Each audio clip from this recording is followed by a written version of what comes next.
My name is Leah Henriksen, and I'm the social media editor for Sharp News. I'm talking to you from the University of Queensland in Brisbane, Australia, where I serve as a lecturer in digital media and cultures. Sharp News began as a printed publication in the winter of 1991-92.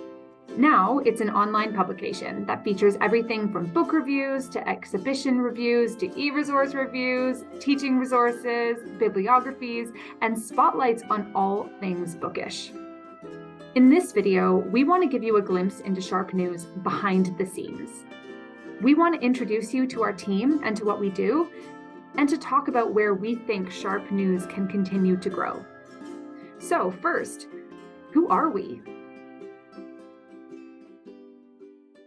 I'm Andy Silva. I am the editor-in-chief of Sharp News.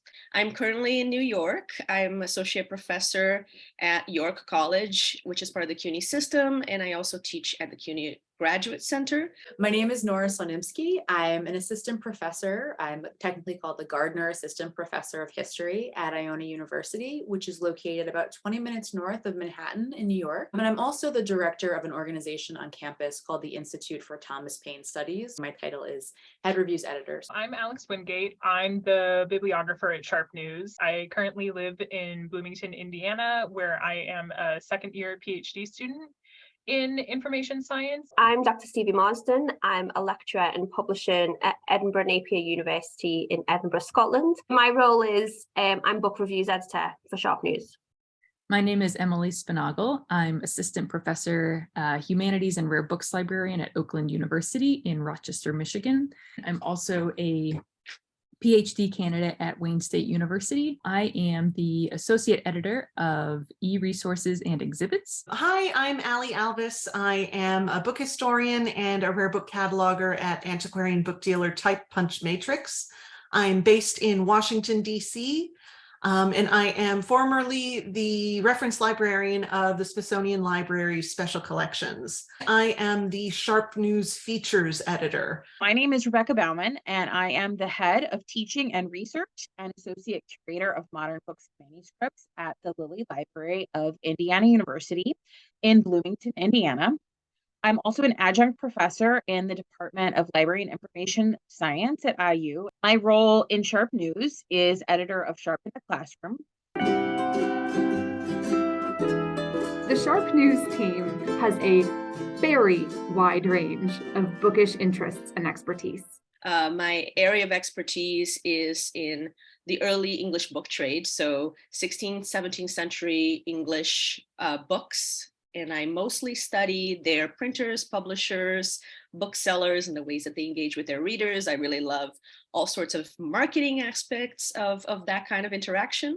I'm predominantly a scholar of early American copyright. I look at the relationship between literary property, textual property, and the rise of the federal American state. I study early modern Spain, but within that, my main interest is in 17th century Navarre, looking at booksellers and private libraries. My sort of primary documents that I look at are postmortem inventories, which are always super fun to work with. My research interests are predominantly literary award culture, and I'm also interested in the book as object, but particularly in terms of how it can be representative, or how it is assumed to be representative of elite taste, culture, and class in particular. I'm interested in 18th century women's writings and book history, and I'm writing my dissertation on a newfound category of publications called women's benevolent publications. My bibliographic interests are deep as the sea. Everything from marks in books, generally what I call yucky books, evidence of use, but also books in popular culture. I have a special deep interest in the history of pulps and paperbacks of the 20th century. Okay, so you now know who comprises the Sharp News team. But what do they think our role is? How would they describe what we do? Formally speaking, we would say Sharp News is the newsletter of Sharp. It's the place where we get to know what members are interested in, what members have been writing. We publish book reviews, bibliographies, features of write-ups about bookish things, as well as pedagogical materials. It's sort of like a blog, but it's also an academic publication with a wide readership in professional and academic circles. Our role within Sharp more broadly is to maybe just generate a bit more buzz around the community, hopefully engage people who wouldn't necessarily always be able to attend conferences, and keep people going through the year. So we publish reviews and content through the year. We can share ideas and work in a timely way. So for me, it's a space in between kind of the immediacy of social media and the long waits of traditional publishing. To me, what's really special about Sharp News is the way that it brings different types of practitioners together. It's really useful to have those interdisciplinary spaces where we can all share our ideas on authorship, reading, publishing, and the book itself. These are disciplines that have traditionally been closed off to people who don't have access to an incredible collection of rare books or of first editions. And so I think it's a real important intervention in the field that Sharp News is not a paper newsletter anymore. But is also open and accessible to anybody who wants to participate in it and to read it as well. It's a community hub. A community hub for anybody who is interested, regardless of their professional affiliation, their resources, their experiences or circumstances. Like, what would a book nerd like? And book nerds would like to read a book review on a book historical thing. They would also like to know about a Gutenberg game. Sharp News is maybe like, I don't want to say the fun side, but also maybe the fun side of Sharp. We're like the playful sibling to Sharp, I suppose, or the playful younger sibling or younger or cousin to Sharp, I suppose. It's a place that I think really has the dynamism that the field is really trying to cultivate right now. It is run by people who are actively engaged in the field, in different aspects of the field, and it can really pivot to where the field is sort of showing more interest. I think bringing all these perspectives together is very illustrative of the field. You have kind of, for lack of a better word, the greatest hits of the organization, right? What's going on? What's the scoop? Who's doing what? What opportunities are available? It's all about the interests of our community, and I think that's the best part about it. We'll hit some button of yours that you like. So Sharp News has been around for more than 30 years. Where do we see Sharp News 30 years from now? It's hard to picture 30 years from now. Flying cars. I sure hope civilization is extant by then. By that point, we'll have amassed quite a bit of things. It's important to be interdisciplinary in terms of sort of discipline, like academic fields and disciplines. But I think it's also really important to be open and interdisciplinary in terms of the sort of the culture you engage with as well. People are only going to expect that more and more in the future. So hopefully in the next 30 years, Sharp News will have just continued to do that and have created a really nice space for the Sharp community more broadly. I'm hoping that, like, as both in the bibliographies, but also Sharp News generally, trying to be multilingual and publishing things that are non-English. Perhaps have editors who are skilled in translation who can publish those reviews in different forms. To be mindful of like oral literary traditions as well, and perhaps have reviews that are actually done as a podcast, perhaps are in an interview style. We have very defined sections now, but one thing with our new section features is that we're really thinking about what counts as book history in this very capacious way.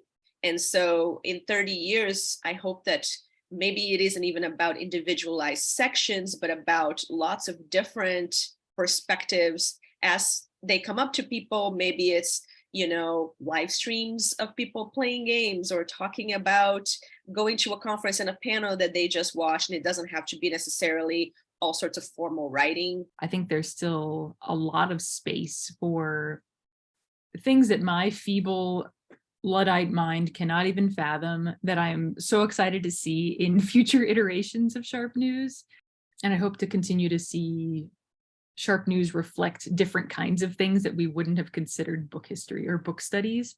I always think that's exciting whenever you're like, oh, yeah, that counts as book history. That's cool. That's cool. I just really hope that Sharp News can get the message out that it and Sharp in general is for whoever you are, whatever you're working on book history wise, that there's something here for you. We are starting to see the shift to a generation that has never not known the book as a digital object as well as a physical one. So I think we'll see a lot of changes in terms of that. We see that so much as a divide, and it's becoming more normalized, and we'll be talking to people who have never not had an ebook. Book history is happening every day, all of the time, and it's more and more important, especially as we face increased censorship of books and even hatred of books as things that can promote ideas, develop our identities, and connect us with one another. So I expect Sharp News will still be thriving in 30 years, just as the book will still be thriving in all of its various forms. By this point, hopefully you're as excited about Sharp News as we all are. Maybe you're wondering how you can get involved. We'd love to work with you. To conclude this video, here are a few words on the various opportunities we have available at Sharp News. For the bibliographies, please send me anything, anytime that you would like to see on a bibliography. Particularly, I would really love for people to get into the practice of when they publish a monograph or they are part of an edited collection, they're like, I must email the bibliographer, whether it's me or someone else, being like, here's a notification of the fact that this exists in book history. So it's on the annual bibliography. If you want to tag me on Twitter, whenever you want, be like, look at this at publication, Alex, you should include this on a bibliography somehow. Please do. We regularly do calls for submissions to our individual sections. So keep an eye out for those. We might in the future be doing calls to have new people join our team. And so if that's something that you'd like to be involved in as well, always keep an eye out. We post regularly on Sharp L, and we also post on Twitter at the moment. And of course, our website has all of our calls up there too, so you can check those out. I can say that Sharp News is probably some of the most collegial, delightful, welcoming, helpful people that you will find to be reviewing your work or to be helping get your work through to publication. This is a place to really embrace the personality of your research and to embrace the affect that your research has on you and audiences. There's maybe less pressure on what we're creating. I think you can reach people in a more playful way through Sharp News. You don't need to put a ton of months and months and months of work to produce something that's really useful to our members, that's really exciting to read. And so we accept short pieces, we accept reflective pieces, informal pieces, especially in pedagogy. We're very flexible in terms of how long you might take to work on a particular publication. So if that's something that's holding folks back from submitting, I would say, get in touch with us. We'll figure out an ideal timeline. If you're an early career researcher and you're particularly anxious about what a book review looks like or how to do conference reports, for instance, if you're attending the Sharp conference and you attended a fantastic panel that you want to write about, you can get in touch with us before you write something and then ask for feedback. This iteration in particular is very invested in the collegial review. We want to model what a review should look like. A review is not to castigate or take down other scholars in the field. That doesn't model to the next generation of scholars how we should be interacting with one another. One of the hopes and dreams that I have for Sharp News is that we have more student work. And so if you are a student and you want to publish something, we're happy to have you. If you have students that are taking your class and you want them to collaborate on something, we're happy to have you too.